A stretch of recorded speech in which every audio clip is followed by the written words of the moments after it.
Adolf Hitler, एक ऐसा नाम जिसे सुनकर आज भी रूह कांप जाती है। लेकिन इस इंसान का उदय और पतन इतिहास का वो सबसे काला पन्ना है जिसे समझना हर पीढ़ी के लिए जरूरी है। 20वीं सदी की शुरुआत में ऑस्ट्रिया के एक साधारण परिवार में जन्मा हिटलर कभी एक पेंटर बनना चाहता था, लेकिन वियना की आर्ट एकेडमी ने उसे 2 बार रिजेक्ट किया। सोचिए, अगर उसे वहां दाखिला मिल जाता तो शायद दुनिया को दूसरे विश्व युद्ध का दंश न झेलना पड़ता। लेकिन नियति को कुछ और ही मंजूर था। गरीबी और सड़कों पर ठोकरें खाने के बाद जब प्रथम विश्व युद्ध शुरू हुआ तो हिटलर एक सैनिक के तौर पर भर्ती हुआ और वहीं से उसके भीतर एक कट्टर राष्ट्रवादी और नफरत से भरे इंसान का जन्म हुआ। जर्मनी की हार ने उसे अंदर तक झकझोर दिया और उसने इस हार का दोष यहूदियों और वामपंथियों के सिर मढ़ दिया। जेल की काल कोठरी में बैठकर उसने अपनी किताब मीन कैम्फ मेरा संघर्ष लिखी, जो नफरत का एक ब्लूप्रिंट थी। जेल से बाहर आते ही उसने अपनी जादुई भाषण शैली का इस्तेमाल किया। वो घंटों तक शीशे के सामने खड़े होकर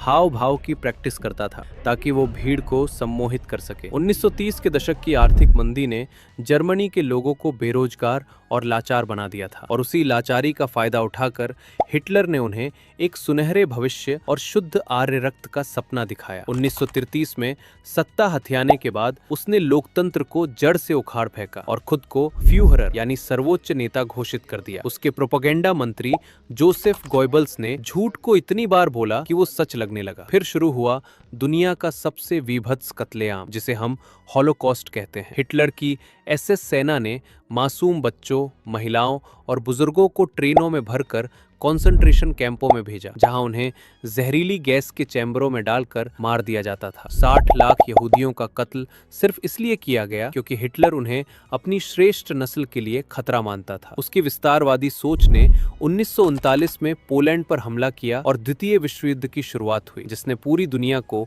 2 हिस्सों में बांट दिया। शुरुआत में तो हिटलर के ब्लिट्जक्रेग यानी बिजली की रफ्तार वाली युद्ध नीति ने आधे यूरोप को घुटनों पर ला दिया, लेकिन उसकी सबसे बड़ी गलती थी सोवियत संघ रूस पर हमला करना। रूस की कड़ाके की ठंड और लाल सेना के पलटवार ने जर्मन सेना की कमर तोड़ दी। उधर से अमेरिका और ब्रिटेन की सेनाओं ने दबाव बनाया। देखते ही देखते जो हिटलर दुनिया को जीतने निकला था वो बर्लिन के एक जमीन के नीचे बने बंकर में कैद हो गया। अप्रैल 1945 के आखिरी दिनों में जब सोवियत सेना के टैंक उसके बंकर के ठीक ऊपर गूंज रहे थे, तब उस तानाशाह ने अपनी पत्नी ईवा ब्राउन के साथ आत्महत्या कर ली। हिटलर का अंत तो हो गया, लेकिन वो पीछे छोड़ गया एक तबाह दुनिया, करोड़ों लाशें और एक ऐसा सबक कि नफरत की बुनियाद पर खड़ा किया गया कोई भी साम्राज्य कभी टिक नहीं सकता। ये कहानी हमें आज भी आगाह करती है कि जब कट्टरता और सत्ता का अहंकार एक साथ मिलते हैं तो मानवता का विनाश निश्चित है।